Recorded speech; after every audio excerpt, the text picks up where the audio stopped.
हम सभी ने वैशाख मास के कृष्ण पक्ष की वरुथिनी एकादशी को बहुत ही अच्छे से संपन्न कर लिया है और अब वैशाख मास के शुक्ल पक्ष की एकादशी आने वाली है, जिसे मोहिनी एकादशी के नाम से जाना जाता है।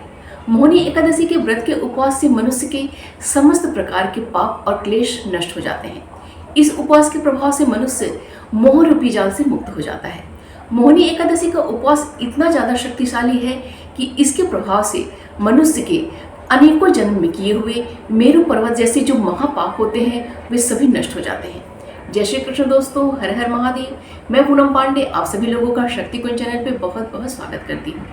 आज इस वीडियो में हम लोग जानेंगे कि 2024 में वैशाख मास के शुक्ल पक्ष की मोहिनी एकादशी कब मनाई जा रही है, स्मार्तों और वैष्णवों की एकादशी कब है और इस्कॉन मंदिर में यह एकादशी का व्रत कब मनाया जा रहा है, इस एकादशी का पारण मुहूर्त कब है, इस दिन कौन कौन सी शुभ योग और नक्षत्रों की प्राप्ति हो रही है और साथ ही साथ मोहिनी एकादशी का नाम मोहिनी क्यों पड़ा है।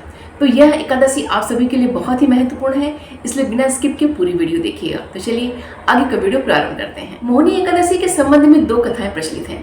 पहली कथा के अनुसार समुद्र मंथन के समय भगवान विष्णु ने देवताओं और राक्षसों को समुद्र मंथन से उत्पन्न अमृत का वितरण करने के लिए इसी एकादशी के दिन एक रमणीय स्त्री मोहिनी के रूप में प्रकट हुए थे।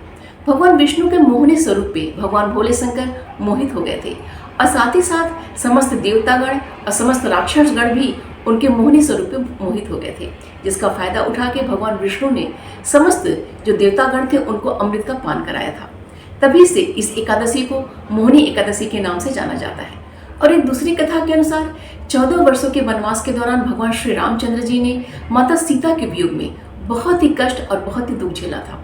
वे महर्षि वशिष्ठ के पास जाते हैं और महर्षि वशिष्ठ से अपने मोह रूपी सभी कष्टों, सभी क्लेशों और सभी दुखों का निवारण करने का उपाय पूछते हैं। महर्षि वशिष्ठ उन्हें मोहिनी एकादशी व्रत की कथा सुनाते हैं और उन्हें यह एकादशी करने का सुझाव देते हैं। इस एकादशी के प्रभाव से भगवान श्री रामचंद्र जी के मोह रूपी समस्त प्रकार के क्लेश, दुख और जो कष्ट हैं उन सभी का निवारण हुआ था। मोहिनी एकादशी के व्रत का कथा पढ़ने और सुनने से 1000 गौदान का पुण्य का फल प्राप्त होता है। वैशाख मास के शुक्ल पक्ष की एकादशी तिथि का प्रारंभ 18 मई दिन शनिवार की दोपहर में 11:22 में हो रहा है और एकादशी तिथि का समापन 19 मई दिन रविवार की दोपहर में 1:50 पे हो रहा है और यहाँ से द्वादशी तिथि प्रारंभ हो जा रही है और ये द्वादशी तिथि 20 मई दिन सोमवार की दोपहर में 3:58 पे समाप्त हो रही है।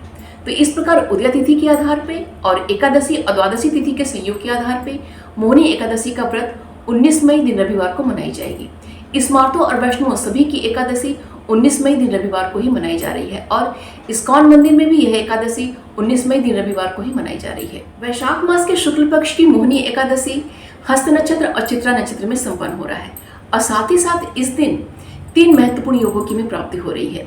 अमृत सिद्धि योग, सर्वार्थ सिद्धि योग और द्वीप पुष्कर योग। इन तीनों योगों के प्राप्त हो जाने से मोहिनी एकादशी के प्रभाव में और भी ज्यादा वृद्धि हो गई है। अमृत सिद्धि योग में हम जो भी कार्य करते हैं उसमें हमें सफलता प्राप्त होती है। द्वीप पुष्कर योग में हम जो भी कार्य करते हैं उसका हमें दुगना फल प्राप्त होता है और सर्वार्थ सिद्धि योग में हम जो भी कार्य करते हैं उसमें हमें सफलता प्राप्ति होती है और उसमें हमें सिद्धि प्राप्ति होती है। तो 19 मई दिन रविवार को अमृत सिद्धि योग का जो प्रारंभ होने का समय है वो सुबह में 5:11 से प्रारंभ होकर उस दिन देर रात्रि में 3:16 तक है और सर्वार्थ सिद्धि योग का समय भी 19 मई की सुबह में 5:11 से प्रारंभ होकर उस दिन की रात्रि में देर रात्रि में 3:16 तक है और द्वीप पुष्कर योग का समय 19 मई की देर रात्रि में 3:16 से प्रारंभ होकर 20 मई की सुबह में 5:11 तक हमें प्राप्त हो रहा है। मोहिनी एकादशी का जो पारण मुहूर्त है वो 20 मई दिन सोमवार की सुबह में 5:11 से लेके सुबह में 9:40 तक है। एकादशी व्रत के दिन कुछ ऐसे कार्य होते हैं जिसे हमें किसी भी परिस्थिति में करने से उसको बचना चाहिए। जैसे इस दिन झूठ नहीं बोलना चाहिए, इस दिन क्रोध नहीं करना चाहिए, इस दिन किसी भी की भी निंदा और चुगली नहीं करनी चाहिए, इस दिन लड़ाई झगड़े से बिल्कुल दूर रहना चाहिए और इस दिन किसी भी मनुष्य को, किसी पशु पक्षी को किसी भी प्रकार से प्रताड़ित नहीं करना चाहिए और ना ही किसी प्रकार के अपशब्द का प्रयोग करना चाहिए। इस दिन सभी प्रकार के तामसिक चीज़ों से दूर रहना चाहिए और पूर्ण रूपेण ब्रह्मचर्य का पालन करना चाहिए।